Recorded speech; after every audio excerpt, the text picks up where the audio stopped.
আজকে সাংবাদিক ভাইদের মিছিল অনেক সমৃদ্ধ, কারণ অনেক শুভাকাঙ্ক্ষী দাঁড়িয়ে আছে আপনাদের পাশে। তো আমরা তো ইতিমধ্যে কর্মসম্মেলন শেষ করেছি, আপনারা এসেছেন, আপনাদের কাছে আমরা কৃতজ্ঞ। আমাদের বক্তব্যগুলো জাতির কাছে আপনারা পৌঁছে দেবেন নিজ নিজ মিডিয়ার মাধ্যমে, এবং জাতির এই উন্নয়নের অভিযাত্রা আপনারাও আমাদেরকে দোয়া করবেন, পরামর্শ দিবেন, সমালোচনা করবেন, সহযোগিতা করবেন। তাহলে ইনশাল্লাহ একটা ভালো দেশ আমরা গঠন করতে পারবো ইনশাল্লাহ। জি জি জি, আপনাদেরকে 2-3টা প্রশ্নের সুযোগ আমরা দেবো ইনশাল্লাহ।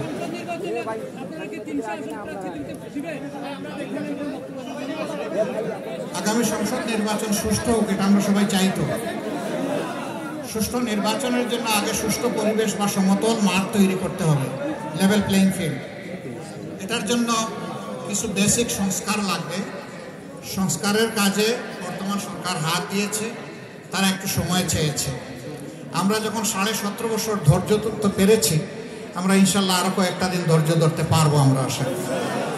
এই সংস্কার যখন সম্পন্ন হবে, তখন বাংলাদেশের রাজনীতির সঠিক পোলারাইজেশনটা শুরু, মেরুকরণ শুরু।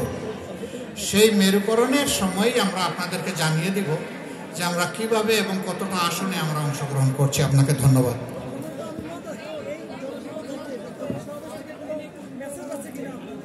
যে এটা পরে বলবো, এটা একটু পরে বলছি। আর কোনো প্রশ্ন?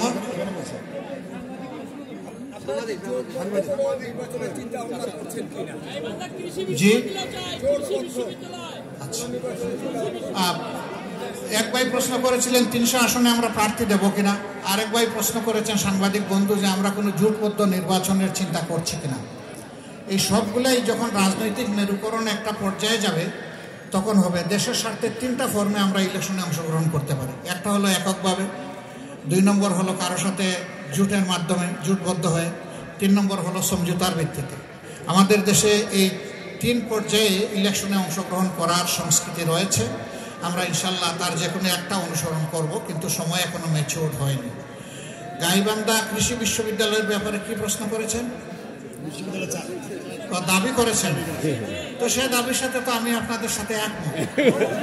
সে দাবি আমারও দাবি, সে দাবি সারা গাইবান্ধাবাসীর দাবি। সেই দাবির সাথে আমরা একাকার একমত ইনশাআল্লাহ।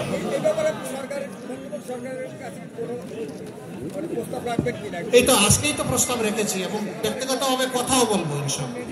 আরো 2-1টা জেলায় এরকম বঞ্চিত আছে, তাদেরকে আমরা কথা দিয়েছি যে আমাদের কথা বলার জায়গায় অবশ্যই আমরা কথা বলবো।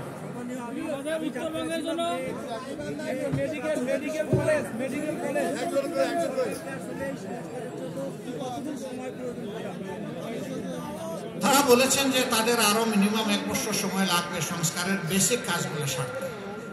তারা যদি আন্তরিকতার সাথে এই কাজগুলা করেন, তাহলে আমরা তাদেরকে সর্বাত্মক সহযোগিতা করি, এবং আমরা দেখতে চাই যে তারা আন্তরিকতার সাথে এই কাজগুলা করছেন। এটা করার পরে নির্বাচনের রোডম্যাপ ক্লিয়ার করে দিতে হবে। এখনো কোনো রোডম্যাপ দেওয়া হয়নি। আমাদের প্রধান উপদেষ্টা একটা আন্দাজ দিয়েছেন যে এটা এবছরের, মানে আগামী বছরের শেষ নাগাদ কিংবা 26-এর প্রথম হাফের কোনো এক সময় অনুষ্ঠিত হবে। তা আমরা এই বিষয়টাকে সম্মান করেই দেখতে চাই যে তাদের কার্যক্রমে তারা পূর্ণ আন্তরিকতা নিয়েই জাতিকে সম্মান করে, শহীদদের রক্তের প্রতি সম্মান রেখে, তাদের উপর অর্পিত দায়িত্বের আমানতের প্রতি মর্যাদা দিয়ে তারা তাদের কথা রাখবেন এবং তাদের কার্যক্রমকে তারা সাজাবেন।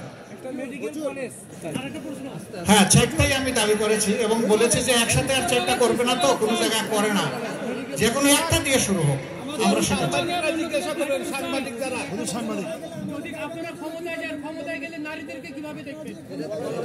এটা বক্তৃতায় বলে দিচ্ছি ইনশাআল্লাহ। আমরা মায়ের সম্মানেই দেখবো তাদেরকে।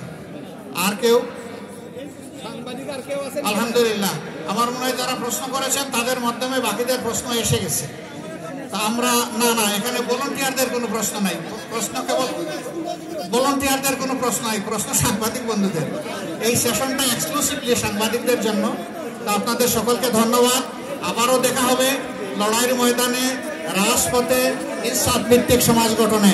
আসসালামু আলাইকুম ওয়া রাহমাতুল্লাহ।